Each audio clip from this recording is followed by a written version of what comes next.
and have attended school here since 9th grade. I am in the top 10 of my class and have applied to and have been accepted to the University of Colorado, Colorado Springs.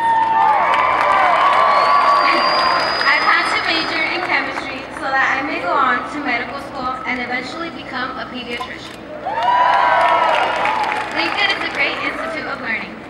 At Lincoln, we focus on getting every student college ready. We have a dedicated staff that shows us the importance of going to college every day. We have approximately 1,900 students enrolled here, of which 530 are in advanced placement courses and 213 are taking college courses. Along with our advanced placement and college programs, we have AVID and Gear Up programs to provide additional guidance and support on the path to college. At Lincoln, we are provided with access and opportunity to 21st century skills through curriculum and technology that prepares us for the future. And although we love our school, we are still in need of upgraded technology such as tablet laptops for science and math courses and additional science lab supplies. We would also like to have increased access to college-level online databases and universities to further our ability to matriculate to college. Our school needs to be technologically ready for students to be able to take action on our future careers, to compete for jobs, and to support our nation. With this being said, it is my great honor to introduce our guest today, who will speak directly about jobs. Please join me in welcoming the President of the United States of America.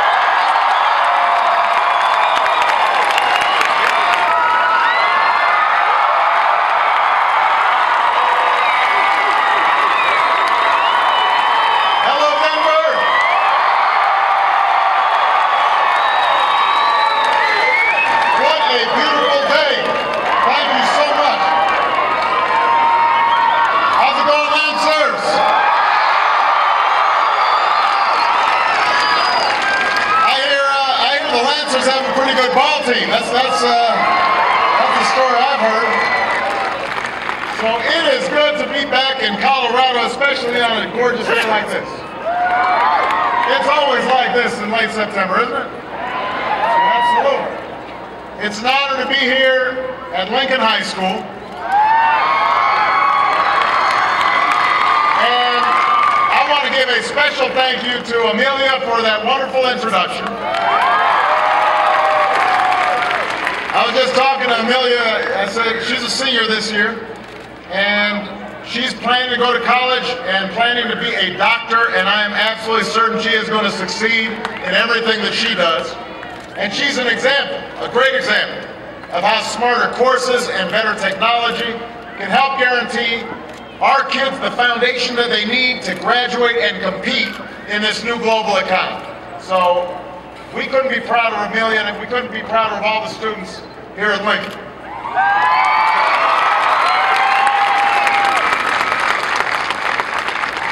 I came here today to talk about the economy.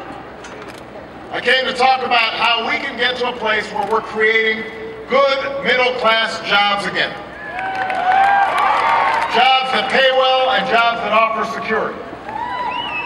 We've got a lot to do to make sure that everyone in this country gets a fair shake and a fair shot and a chance to get ahead. And that's the number one thing that I think about each and every day. Your lives, your opportunities. That should be the number one thing that every public servant in Washington is thinking about. There's so much that we could accomplish together if Washington can finally start acting on behalf of the people. That's why I sent Congress the American Jobs Act. I know it's kind of thick, but it boils down to two things: putting people back to work and putting more money in the pockets of working Americans. Every single thing in the American Jobs Act is the kind of proposal that's been supported by Democrats and Republicans in the past. Everything in it will be paid for. It's been 2 weeks since I sent it to Congress. Now I want it back.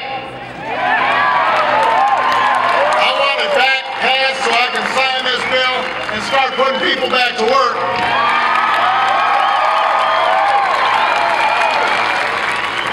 I've already got the pens all ready, all lined up on my desk, ready to sign the bill.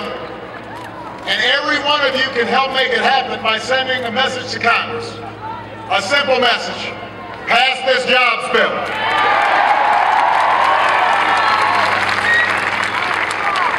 Look, pass this jobs bill, and right here in Colorado, thousands of construction workers will have a job again. This is one of the most common sense ideas out there. All over the country, there are roads and bridges and schools, just like Lincoln, that are in need of repair. One of the reasons we came here was this is the fastest growing school in one of the fastest growing school districts in Colorado.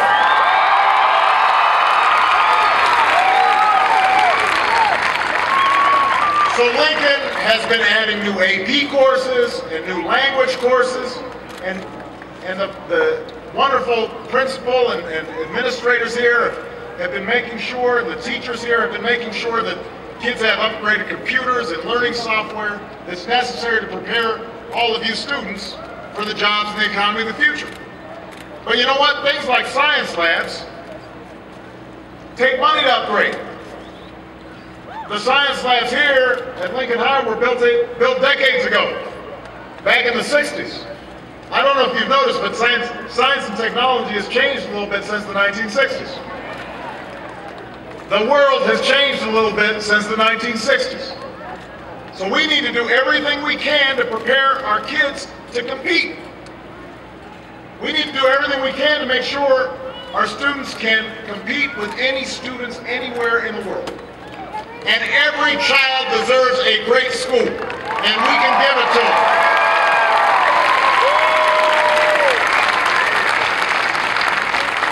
We can rebuild our schools for the 21st century with faster internet and smarter labs and cutting-edge technology. And that won't just create a better learning environment for students, it'll create good jobs for local construction workers right here in Denver and all across Colorado and all across the country. There are schools all throughout Colorado in need of renovation, but it's not just in this state. Last week I visited a bridge in Cincinnati that connected Ohio to Kentucky. Bridges need renovations. Roads need renovations. We need to lay broadband lines in rural areas. There are construction projects like these all across this country just waiting to get started, and there are millions of unemployed construction workers ready to do the job. So my question to Congress is, what on earth are you waiting for? Let's get to work.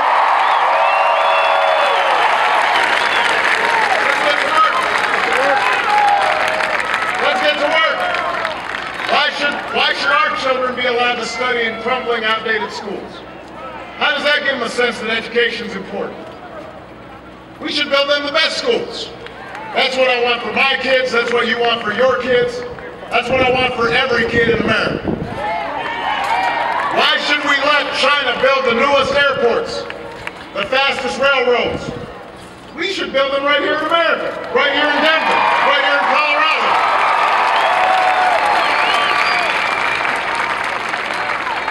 There is work to be done. There are workers ready to do it. So tell Congress, pass this jobs bill right away. Let's pass this jobs bill and put teachers back in the classroom where they belong.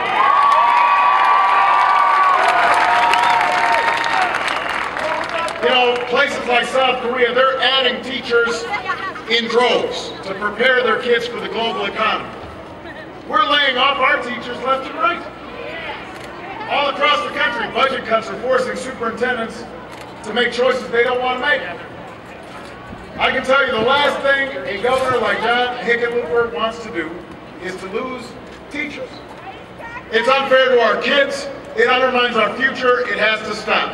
You tell Congress, pass the American Jobs Act, and there will be funding to save jobs of thousands of Colorado teachers and cops and firefighters. It's the right thing to do. Pass the bill.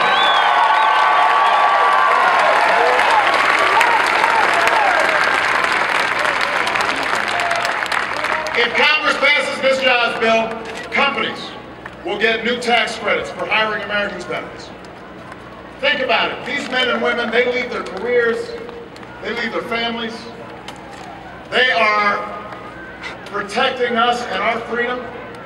And the last thing they should have to do is fight for a job when they come home. That's why Congress needs to pass this bill, to make it easier for businesses to hire our veterans and use the skills that they've developed protecting us.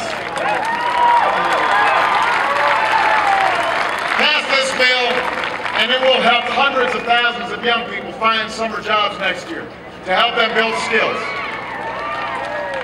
It provides a $4,000 tax credit for companies that hire anybody who spent more than 6 months looking for a job. It extends unemployment insurance, but it also says if you're collecting benefits, you'll get connected to temporary work as a way to build your skills while you're looking for a permanent job. Congress needs to pass this bill. Congress needs to pass this bill so we can help the people who create most of the new jobs in this country, America's small business owners. It's all terrific that corporate profits have come roaring back, but small companies haven't come roaring back. Let's give them a boost. Pass this bill and every small business owner in America gets a tax cut. If they hire new employees or they'll raise their employees' salaries, they get another tax cut. You know, there's some Republicans in Congress who like to talk about being the friends of America's job creators. Well, you know what? If you actually care about America's jobs creators, then you should actually help America's jobs creators with a tax cut by passing this bill.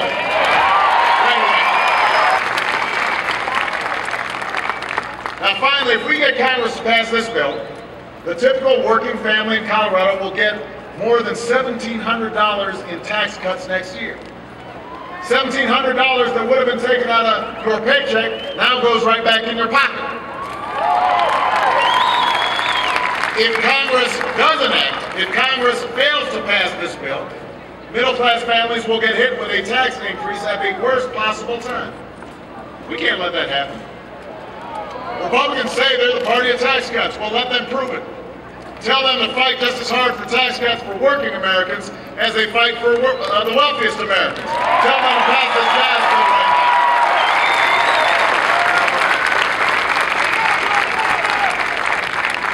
So let me summarize here. The American Jobs Act will lead to new jobs for construction workers, jobs for teachers, jobs for veterans, jobs for young people, jobs for the unemployed.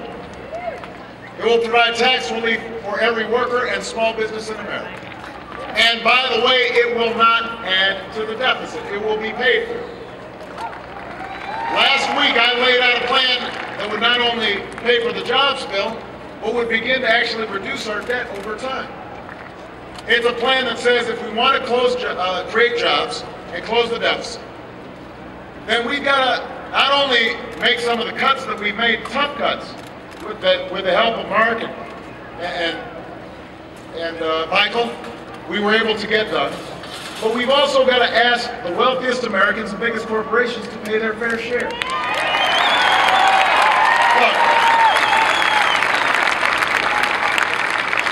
we need to reform our tax code based on a simple principle. Middle-class families shouldn't pay higher tax rates than millionaires and billionaires. Warren Buffett's secretary shouldn't pay a higher tax rate than Warren Buffett. A teacher or a nurse or a construction worker making $50,000 a year shouldn't pay higher tax rates than somebody making $50 million. That's just common sense. And keep in mind, I'm not saying this because we should be punishing success. This is the land of opportunity. What's great about this country is that any of these young people here, if they've got a good idea, if they go out there and they're willing to work hard, they can start a business, they can create value, great products, great services, they can make millions, make billions. That's great. That's what America's all about. Anybody can make it if they try. But what's also a quintessentially American idea is that those of us who've done well should pay our fair share to contribute to the upkeep of the nation that made our success possible. Because nobody did well on their own. A teacher somewhere helped to give you the skills to succeed.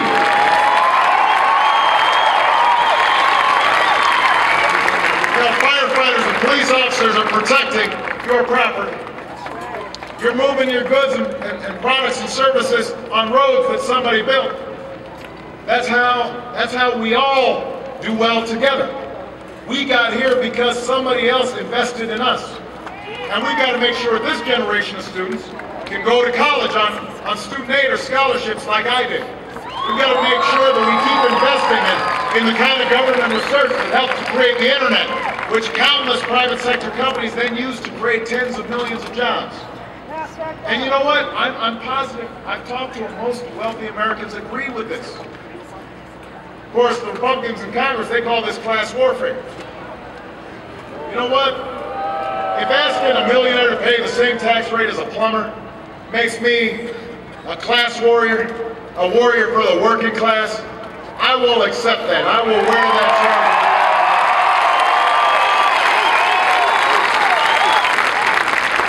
The only warfare I've seen is the battle that's been waged against middle-class families in this country for a decade now.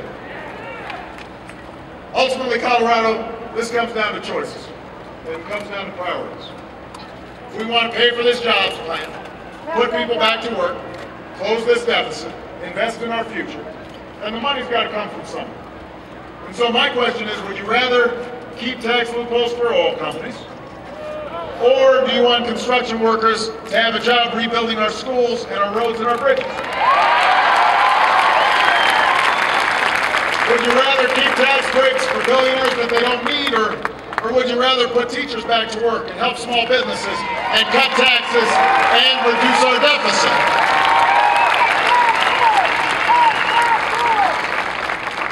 It's time to build an economy that creates good middle-class jobs in this country.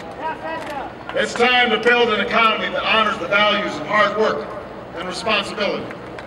It's time to build an economy that lasts. In Denver, that starts now, and I need your help to make it happen. Republicans and Democrats in the past have supported every kind of proposal that's in here.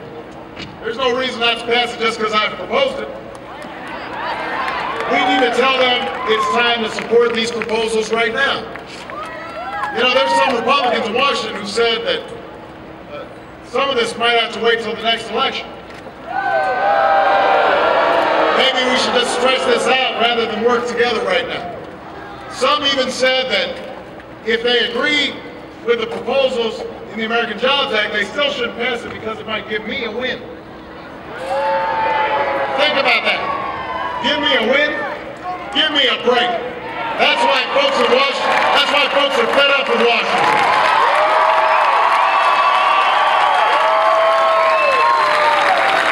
There's some folks in Washington who don't get it.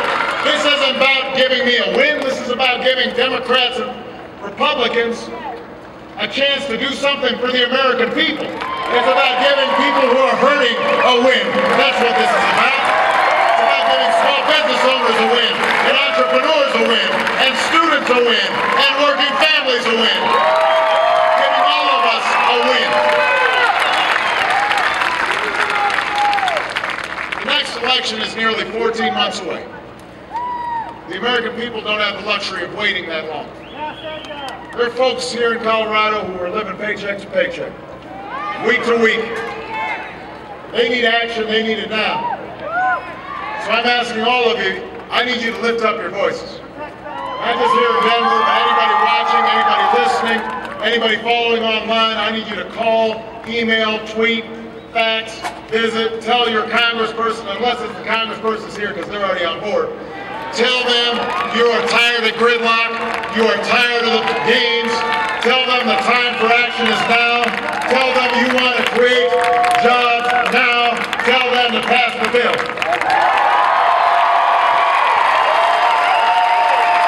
If you want construction workers on the job, pass the bill. If you want teachers back in the classroom, pass the bill.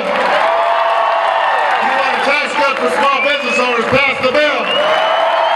You want to help our veterans share in the opportunity that they defended, pass the bill. It is time to act. We are not a people who sit back and wait for things to happen. We make things happen. We're miracles. We are tougher than the times that we live in, and we are bigger than the politics we've been seeing out of Washington. We write our own destiny. It is in our power to do so once more. So let's meet this moment, let's get to work, and let's show the world once again why the United States of America is the greatest nation on earth. Thank you. God bless the United States of America.